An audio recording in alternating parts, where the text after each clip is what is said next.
මේ ගඟේ දිය ගලන්නේ කොත්තනකද කියලා එක පාරටම හිතාගන්න බැරිවෙන වෙලාවක් අපිට තියෙනවා. ගඟක් දිහා බලාගෙනන්න මනුස්සයකුට ඒ දිය පහරේ ආරම්භය කොතනද මේ ගඟ ගිහිල නතර වෙන්නේ කොතනින්ද කියල එක පාරටම හිතාගන්න බැරි වෙනවා. මොකද හේතුව දිය බිඳුවෙන් බිඳුවට කතාවල් වෙනස් හරියට නිකං මල් දෙකක් එකලං ඉඳලා කතා කරනවා වගේ. හැම පලකටම තියෙනවා ආවේනික කතාවක්.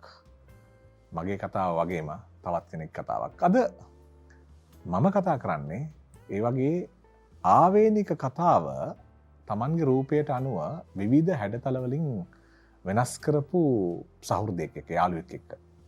බැංකුවකට ගියාම හම්බෙන බැංකු මහත්තයා නිවේදකෙක් වුණයින් පස්සේ හරි රසවත් සංවාදවලට යන්න පුළුවන්.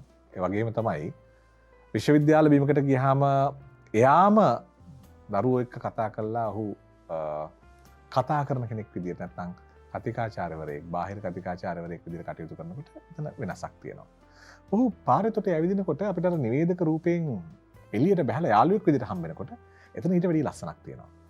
ඉතින් මං හිතන්නේ අමිල ජයසේකර කියලා කියන්නේ මගේ ජීවිතේ මට හම්බෙච්ච එහෙම ලස්සන හිතක් තියෙන සහෘද මිනිස්සෙක්. අයිබෝන් අමිල. අයිබෝන් අචිර.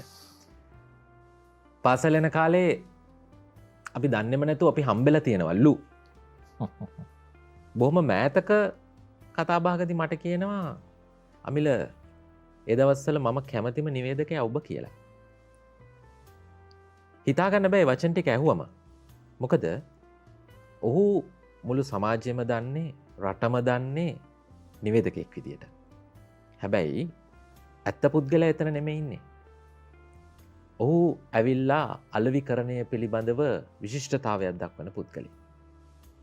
මම වගේම කැමති මේ චරිතය ඔබට අඳුන්ලා දෙන්න දක්ෂ පරිපාලකයෙක් විදියට. කණ්ඩායමක් කළමනාකරණය කරන යන හරි අපූරු කළමනාකරුවෙක් විදියට. එතනින් එහාට ගියාම මේ මුණ දැක්ක හැටියෙම මතක් වෙන එක්තරා වැඩසටහන් සමූහයක් තියෙනවා. ඒවත් එක බැලුවම ඌ දක්ෂ පර්යේෂකෙක්. එතනින් එහාට ගියාම දක්ෂ විචාරකයෙක්.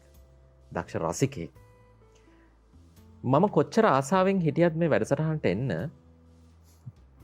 මම කවදාවත් හිතුවේ නෑ මට මේ අවස්ථාව හම්බෙයි කියලා. මට එක සැරේටම ලැබෙන කෙටි පණිවිඩයකින් අහනවා කැමතිද ද්වන්දට එන්න කියලා. ආයිත් කල්පනා කරලා බලනවා මේ මම ද්වන්දට කාත් එක්කද? වජිර ජයවර්ධනත් එක්ක.